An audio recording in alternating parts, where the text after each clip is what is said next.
History is not simply what happened, it's a tapestry woven from memory, myth, and the ambitions of those in power. The stories we inherit are shaped as much by omission as by fact, and the truth often lies buried beneath layers of carefully crafted narrative. It's what powerful people want us to believe happened, what they choose to highlight, and what they deliberately leave out. The official version of events is often a reflection of their interests, not an objective record. The 1954 Guatemala coup, as told in Washington, was a story of good versus evil. A small nation on the brink of Soviet control, saved by a reluctant American hero. This was the narrative broadcast to the world, repeated in headlines and echoed in speeches. This narrative fit perfectly into the Cold War drama, framing every event as a chess move between Washington and Moscow. Every action was cast as part of a global struggle, with Guatemala portrayed as just another square on the board. According to this version, Jacobo Árbenz's government was a Soviet pawn, his reforms a communist plot. The fear of communism was used to justify intervention, painting Árbenz as a threat to the free world. But this official story was a myth, repeated until it became fact, taught in schools, cited in speeches, and used to justify interventions worldwide. It became the lens through which generations would view the coup, rarely questioned and seldom challenged. The real story was far more complex and sordid, hidden in classified documents and whispered in back rooms. The truth was obscured by secrecy and propaganda. It wasn't about communism. It was about social progress, threatening entrenched economic interests. The real conflict was over land, justice, and the right of ordinary people to shape their own future. At its heart was a powerful corporation, United Fruit, orchestrating a coup to protect its profits. Their influence reached deep into the corridors of power, shaping policy and public opinion alike. The true conflict was over bananas, land, and money, not ideology. The fate of a nation was decided not by ideals, but by the pursuit of wealth and control. Uncovering this history reveals how national security rhetoric can mask corporate greed, and how fairy tales of freedom can hide the real motives behind world-changing events. Before the coup, Guatemala experienced a brief democratic awakening, the 10 Years of Spring. In 1944, a popular uprising ended decades of dictatorship, ushering in a new constitution, free elections, and basic freedoms. Presidents Juan José Arevalo and Jacobo Árbenz championed reforms, labor rights, education, and healthcare. Árbenz, elected in 1950, sought economic independence, believing democracy required economic justice. For generations, foreign interests and a tiny elite dominated Guatemala, leaving most people in poverty. Árbenz aimed to build a self-sufficient nation with a thriving middle class. This was not radicalism, but a homegrown movement for a just society. The 10 Years of Spring was a beacon of hope in a region ruled by dictatorships. That hope, however, threatened the old order.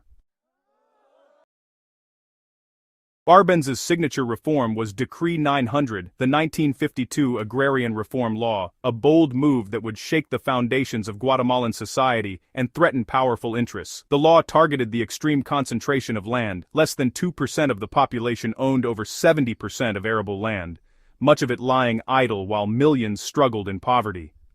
Decree 900 expropriated unused land from massive estates, compensating owners at the value they themselves had declared for tax purposes. This land was then redistributed to landless families, giving hope to thousands who had never owned a single acre.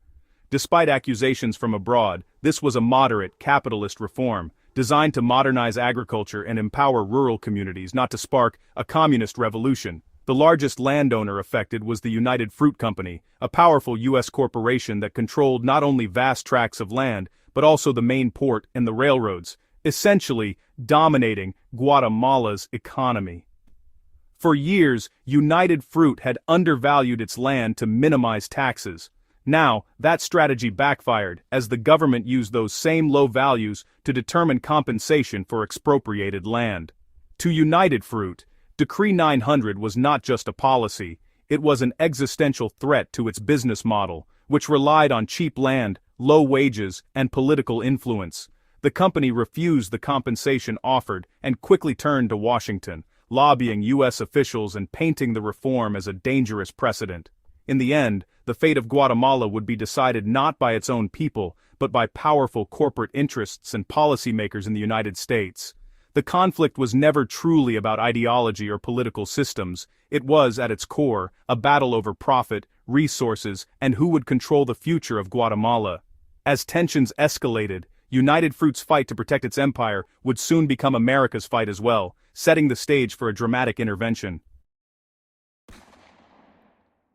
United Fruit's allies were at the highest levels of the U.S. government. Secretary of State John Foster Dulles and CIA Director Allen Dulles had both worked for United Fruit's law firm. Other officials held company shares or family ties. These connections blurred the line between corporate and national interests. United Fruit launched a PR campaign, hiring Edward Bernays to paint Árbenz as a communist threat.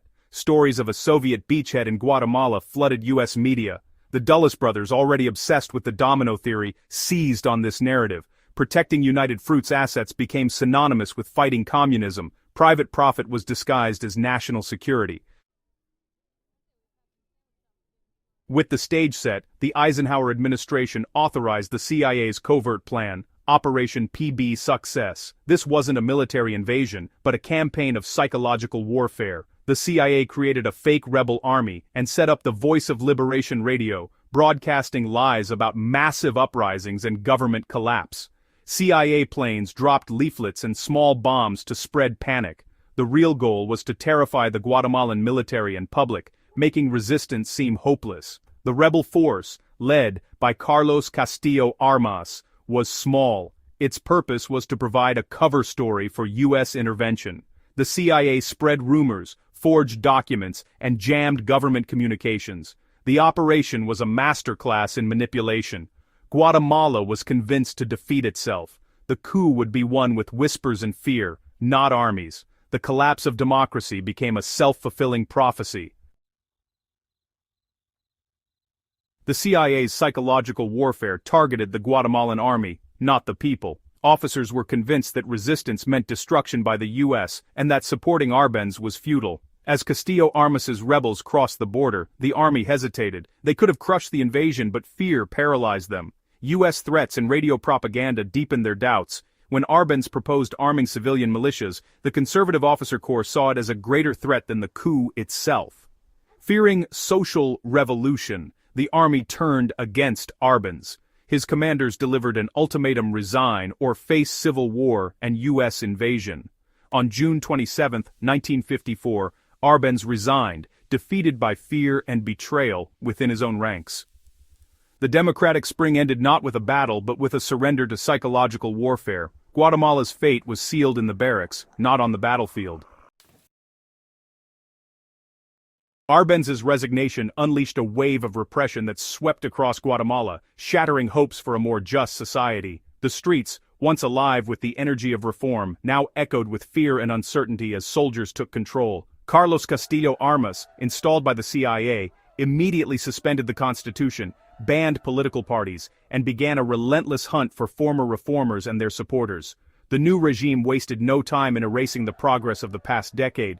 Land reform was swiftly reversed. Land that had been distributed to peasants was seized and returned to United Fruit and the traditional elite. Families who had dreamed of a better future were forced off their land, their hopes crushed overnight. Resistance was met with brutal violence. Arrests, torture, and executions became common. Fear spread as neighbors disappeared and families were torn apart by the new order. Labor unions, once a powerful force for change, were crushed. Their leaders were exiled, imprisoned, or killed, and the voices of workers were silenced under threat of violence. The United States backed the new regime with generous aid and military support, helping compile lists of subversives to be targeted. American advisors worked closely with Guatemalan officials, ensuring the crackdown was thorough and efficient. The goal was not just to remove Árbenz, but to erase the very idea of reform from the national consciousness.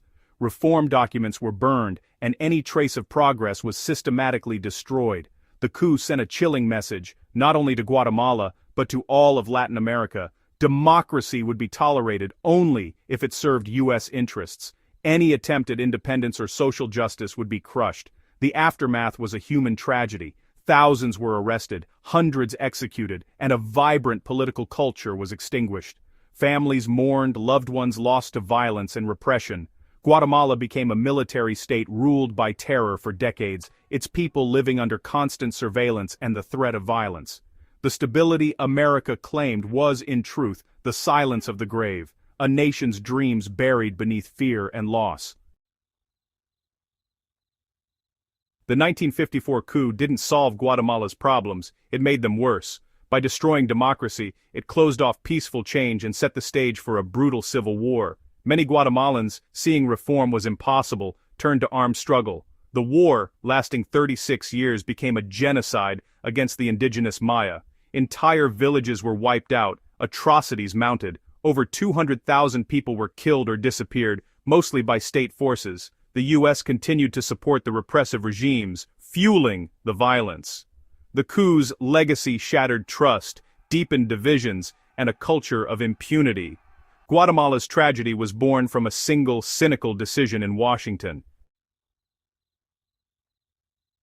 The 1954 Guatemala coup is a parable about reform colliding with entrenched power. The Cold War narrative was a smokescreen. The real battle was between a democratic government and a corporation, with a superpower as enforcer. Guatemala's fragile democracy and dependence on united fruit made it vulnerable. The tactics used, propaganda, psychological warfare, proxy armies, became a blueprint for future U.S. interventions.